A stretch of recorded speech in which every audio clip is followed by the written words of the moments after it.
Hallo maats, welkom terug by Bev se Bybelstories. Vandag hoor ons 'n sagte storie uit die boek Genesis, genaamd Josef en sy spesiale kleed. Josef was 'n jong seun wat saam met sy pa Jakob en sy broers gewoon het. Josef het God liefgehad en probeer om die regte dinge te doen. Jakob het Josef baie liefgehad. Eendag het hy vir Josef 'n mooi, spesiale kleed gegee. Die kleed het baie helder kleure gehad. Dit het gewys hoe baie Josef geliefd was.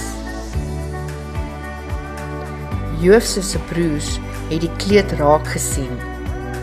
Hulle het gesien dat dit besonder was. Partykeer was dit vir hulle moeilik om te verstaan hoekom Josef dit gehaat het. Maar God was steeds besig om te werk.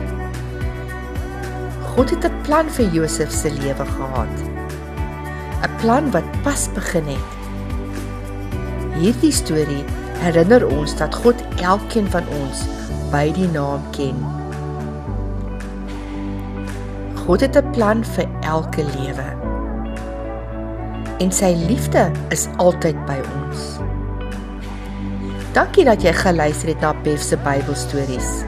Onthou, God het jou lief en hy het ook 'n spesiale plan vir jou. Amen. Dankie dat julle saam gekyk het. Onthou like en subscribe. Sien julle weer.